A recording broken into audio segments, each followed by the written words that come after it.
Well, look at that. We have some nice dial lights glowing right there in the dark. Let's turn on the lights, see what it is. Is it a receiver or is it a tuner? Well, it is most likely a tuner because for a receiver it doesn't have enough buttons.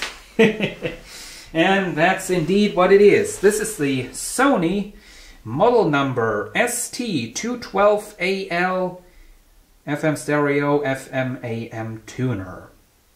And as you can see, this is a very, very basic little unit.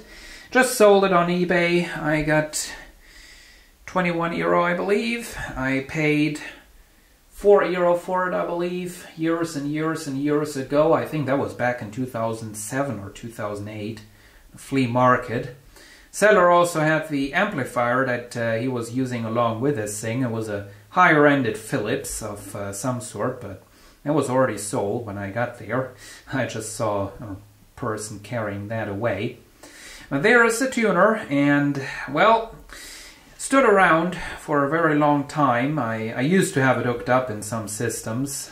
Long-term viewers may remember seeing this thing in my old 2008 and 2009 videos. But, well, times have changed. I'm not listening to the radio as much as I used to, and I just don't need this thing anymore, so off it goes.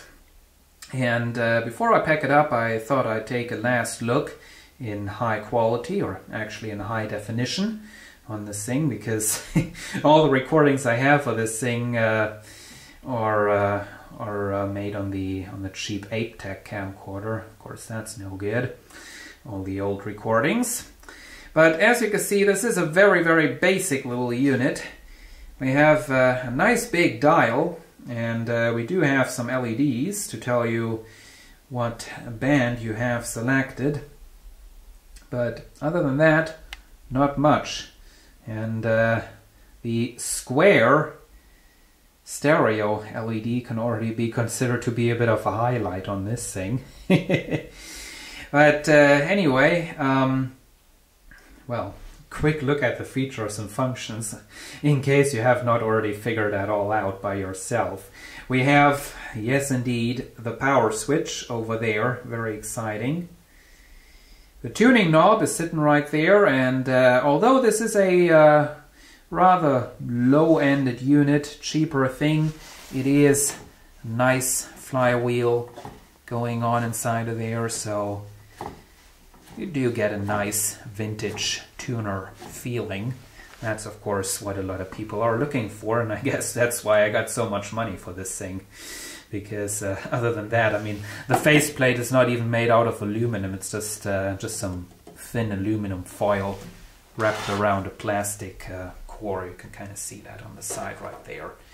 Very cheap, but not bad. Not bad. I mean, this thing works. Does exactly what it should, so I'm not complaining. We have a muting function right there, on or off, of course only for FM, and it does not even control if you are receiving stations in stereo or in mono. On a lot of tuners, the on position or the muting, well, you have to turn it on in order to get stereo. Not on this one. And that also means that you cannot get rid of the stereo in case the station is just way too weak, which is a bit of a disadvantage. And I guess if we take off the faceplate, there would be some blank spaces over here for some more switches that would have been present on the higher-ended models. Here we have the function selector, FM, and well, this thing not only has FM and AM, it also has shortwave and longwave. Doesn't mean much. In fact, for the most part, it just means that Sony back in the days had 2 more features to advertise, but the consumer definitely didn't have 2 more features to enjoy. Longwave was already pretty much dead when this thing came out, at least here in Germany, and nowadays it's just pretty much unused. Even at nighttime, it's, well, you don't get much. Not many stations. This does actually have a built-in long-wave antenna. And the shortwave, well, shortwave is still very well alive, and alive and kicking, I guess. But for that, the tuner is just, well, it's too cheap. I tried doing some shortwave reception, getting some shortwave reception rather, and it was pretty much impossible to adjust the station, because what happens if you move the dial too slow, I want to go right up to this so you can hear.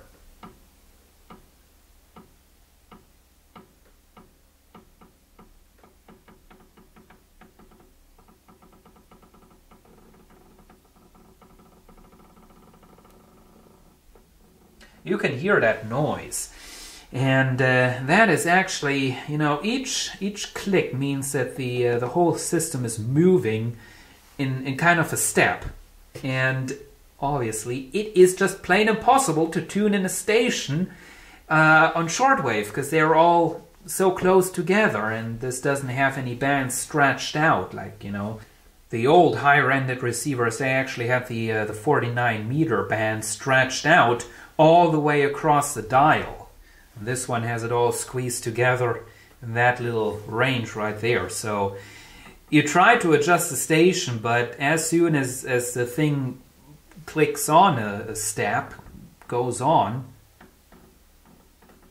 the station is already gone again. So that's pretty much impossible. So shortwave reception is definitely not a feature you're going to enjoy on this thing. But medium wave, yes, medium wave and FM, those do work quite nicely. And I'm sorry to disappoint you, we are not going to hear this thing playing, because I'm freaking tired and I'm just simply not at all in the mood to carry around stereo equipment to get it all hooked up. So I just want to say thank you for watching, and see you again soon.